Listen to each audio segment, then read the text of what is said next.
me quería fijar en una pequeñísima parte del Evangelio que hemos leído hoy. Y es el versículo que dice: la multitud le presionaba para oír la palabra de Dios, y él estaba junto al lago de Genesaret. La multitud le presionaba para escuchar la palabra de Dios. El hambre por escuchar a alguien que hablara palabras de Dios, que les explicara la palabra que venía del Padre. Este versículo lo podemos además combinar con el versículo que hemos leído en la primera lectura, Isaías capítulo 6, versículo 6. Entonces voló hacia mí uno de los serafines con una brasa en la mano, que con las tenazas había tomado de sobre el altar, y tocó mi boca y dijo: he aquí que esto ha tocado tus labios, se ha retirado tu culpa, tu pecado está expiado. Y percibí la voz del Señor que decía: ¿a quién enviaré? ¿Y quién irá de parte nuestra? Dije: heme aquí, envíame. Fijaos que las dos lecturas nos hablan acerca de la importancia de la palabra de Dios. En un caso, las multitudes yendo a escucharla de los labios del mismo Jesús. Y en el otro caso, Isaías, que al principio pues todavía no estaba perfectamente preparado, que vio como un ángel le tocaba los labios. Los labios quedaron abrasados por un fuego sagrado, espiritual, no material, para que fueran dignos de que ellos pronunciaran las palabras de Dios.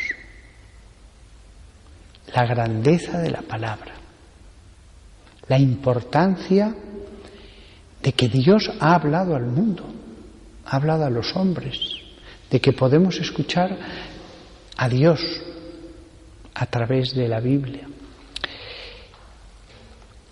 Y entonces, la siguiente cosa que yo reflexionaba ayer cuando meditaba este pasaje es que la palabra nos lleva a tres figuras.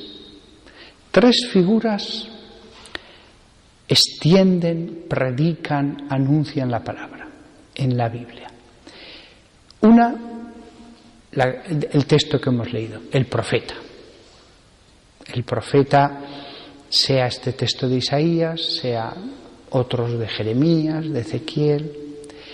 Otra figura distinta que también anuncia la palabra de Dios, el evangelista, el que va evangelizando.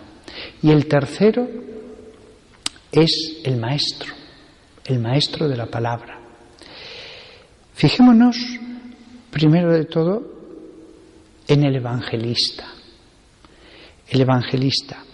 Podemos escuchar a Isaías, capítulo 52, 7, en un versículo tan bonito y tantas veces repetido. Qué bellos sobre las montañas son los pies del mensajero que anuncia la paz, que trae buenas noticias, que anuncia la salvación, que dice a Sión: tu Dios reina. Es Dios mismo el que está diciendo: qué bellos los pies.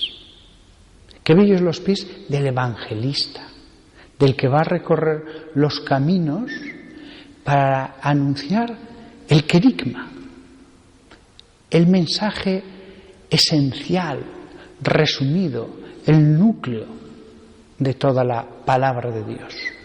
Porque el evangelista no va a un pueblo al que tiene que predicar, a dar una gran clase, a ser un gran maestro de la palabra, a meterse en los vericuetos más mínimos de la ley. No. El evangelista llega y anuncia algo muy concreto sencillo, resumido, pero que es el núcleo.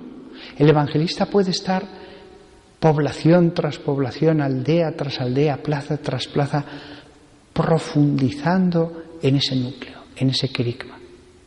Él no debe perderse en complejidades que harían que las personas no captaran lo que es verdaderamente el centro de todo.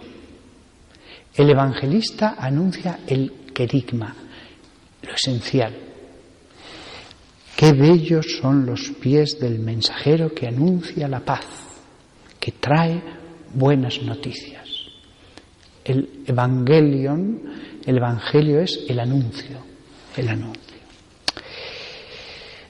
Este pasaje, hay una insistencia de Dios para que lo meditemos, porque en Romanos 10, versículo 15, se vuelve a repetir, como está escrito, qué bellos son los pies de aquellos que anuncian la paz, de aquellos que anuncian las cosas buenas.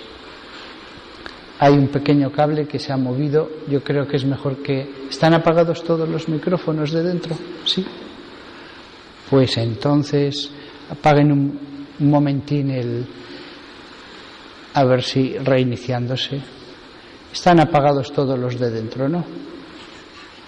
Están apagados los micrófonos de dentro. Los dos están apagados.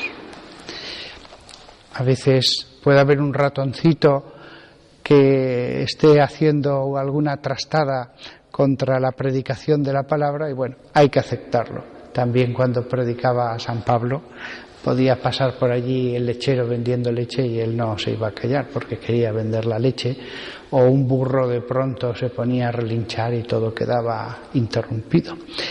Bien, fijaos, este versículo se repite de nuevo. Qué bellos los pies de aquellos que anuncian la paz.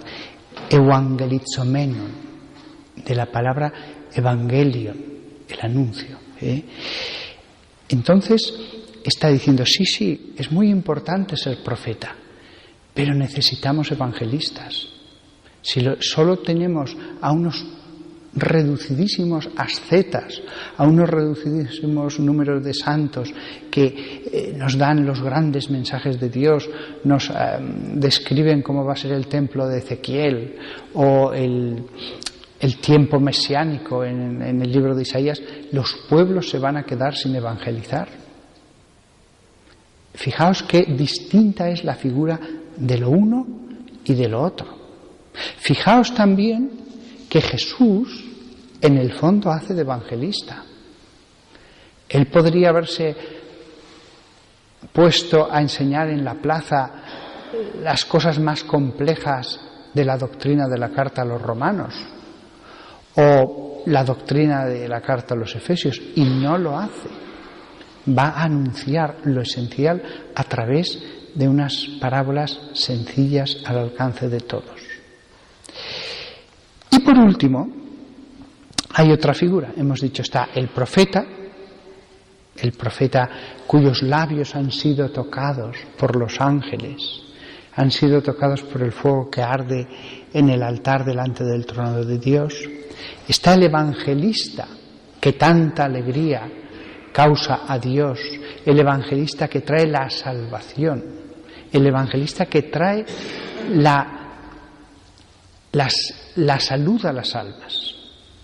Porque la descripción que pueda hacer cualquiera de los grandes profetas en sus libros sagrados, si no llega a las almas, no trae la salvación. Podrán ser libros grandiosos, pero estarán contenidos en los rollos. Se necesita esa figura del evangelista.